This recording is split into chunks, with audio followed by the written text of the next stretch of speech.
What's up, everybody? We are back. John Delarose here, the leading Hispanic voice in science fiction, coming at you with a kind of surprise review. I just pulled this out of my boxes after moving. I read the first 2 volumes of this, and I think I've already done reviews of those on the channel. This is a 5-volume set of Superman, Death and Return of Superman, and I got these at Half Price Books, as you can see. Pretty low price, and I had that whole 20% off sale going on at the time. So thought I'd pick up some DC books. I don't usually read a lot of DC. Mostly I'm reading the Marvel Epic Collections, as you know. But I wanted to do something a little different. Just wanted to break. And so I got into this last night and read through the whole thing in one night, which is always a good sign for enjoyable comics. We have a collection here of Adventures of Superman 500-502, Action Comics 687 to 688, Superman 78 and 79, Superman Annual 5, Superman the Man of Steel 22 and 23, and Superman the Man of Steel Annual number 2. Now, we left last time, the last volume was pretty much a reaction volume to the death of Superman, and then a lot of crying of all the characters, and then somebody trying to clone Superman, and then Superman disappeared from the tomb just like Jesus, right? And so that's what we had going in on that volume, and there wasn't too much to it. It was kind of a boring volume. Now this volume, you see the 4 Supermen here. It's called Reign of the Supermen. 4 different Supermen appear, claiming to be Superman. The Superboy is a clone of Superman and knows it. And this is some weird dude with a visor who's really violent, and he just kills everybody he sees.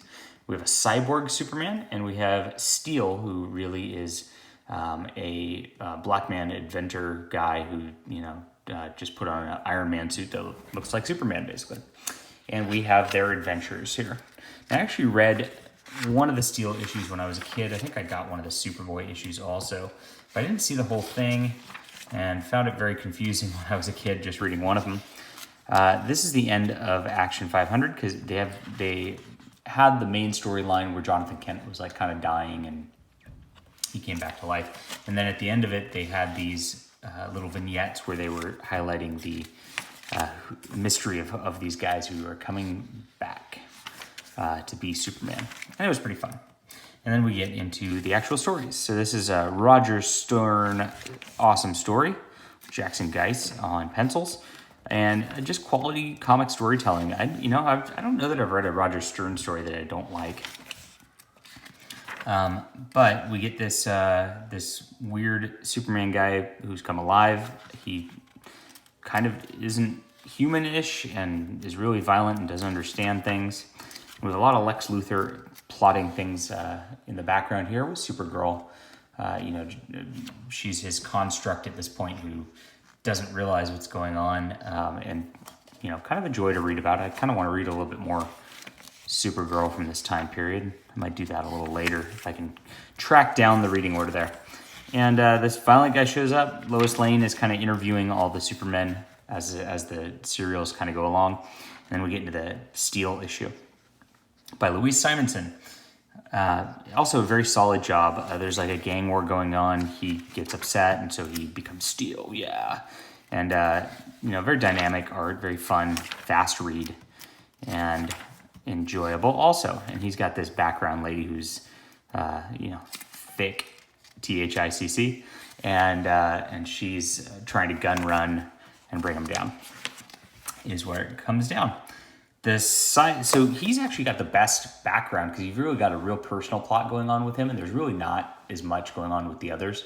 I would say the cyborg Superman really gets the least, sort of background. He kind of just shows up and does his thing and then comes back.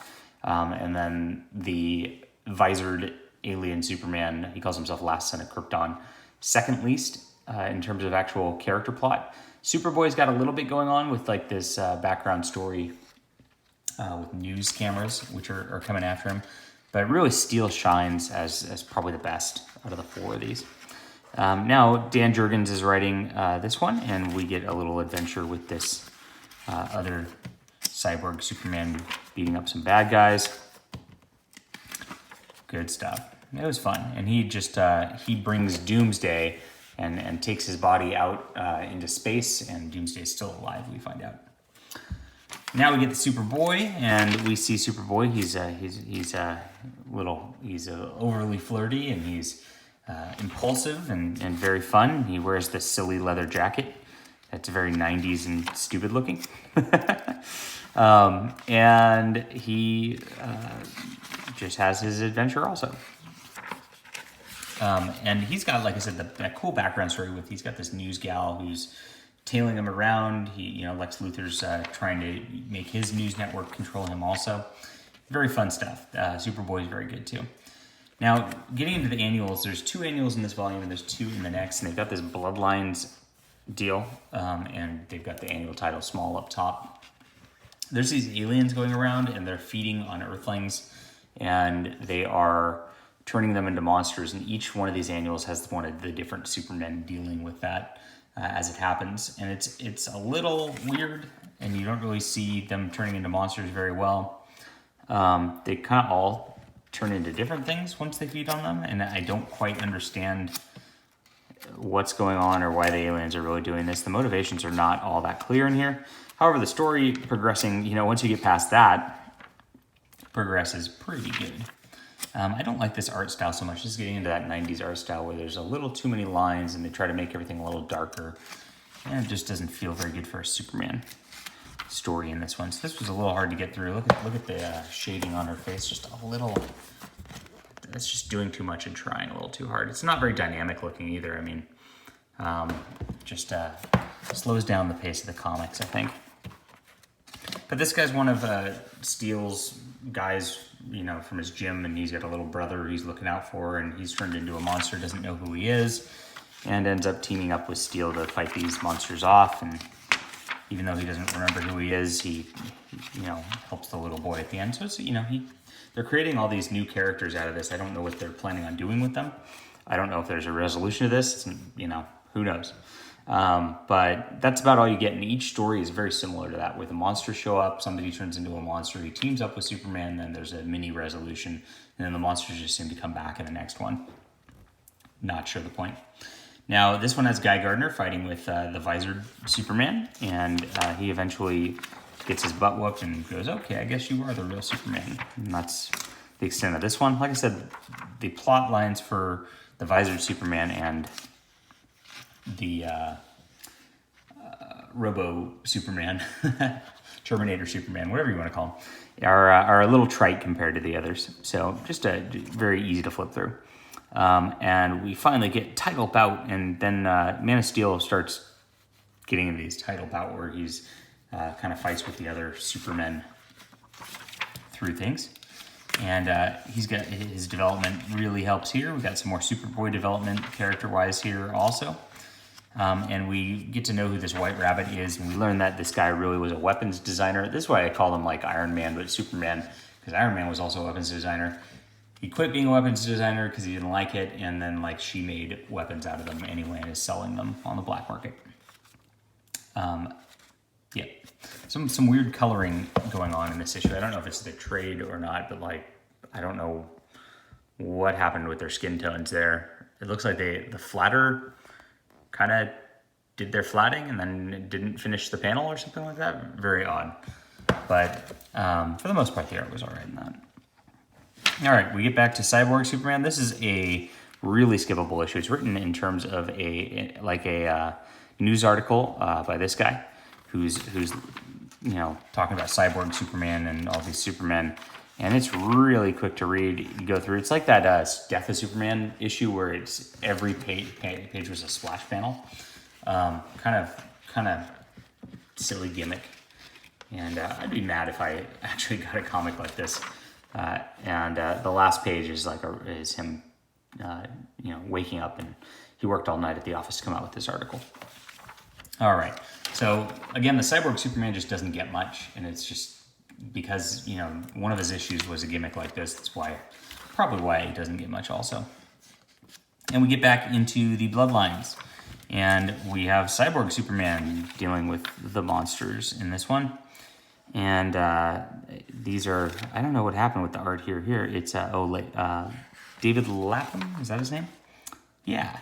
So there we go. David Lapham pretty solid artist. The colors are very funky in this one, though. It's like they're all flats almost, which really dials down the look of things for quite a bit. So this one gets interesting, and this lady was killed by Lex Luthor several issues ago, and she wakes up in a dumpster and has strange powers to be able to mimic people at this point. And Lapham did some weird art in here. That's just, I get that she's like an alien and not right, and they had to show that, but I don't know. Didn't look, they experimented, but it didn't work out. Okay. So we get a little bit more of her in a backstory, and Luthor's really worried that she's out there and going to out that he killed her and ruin his whole ruse. And so he teams up with Cyborg Superman, sorta, to bring this out. And she eventually doesn't remember what's going on. And he thinks she blows up in a helicopter, and she actually just steals the identity of somebody else. So the Bloodlines thing really doesn't resolve. I don't know if it resolves. I'll find out in the next volume because there's 2 more of these stories. But it's a very weird event where it doesn't seem to be progressing that much, and I still don't quite understand the motivations of the aliens, and unfortunately it takes up most of the book. Interestingly, like, the annuals were probably some of the most interesting stories in the books, even though I don't like the overall, the individual stories were very well done, if that makes sense. All right, and we get back into a Superboy, and Superboy meets Supergirl, and this is very fun.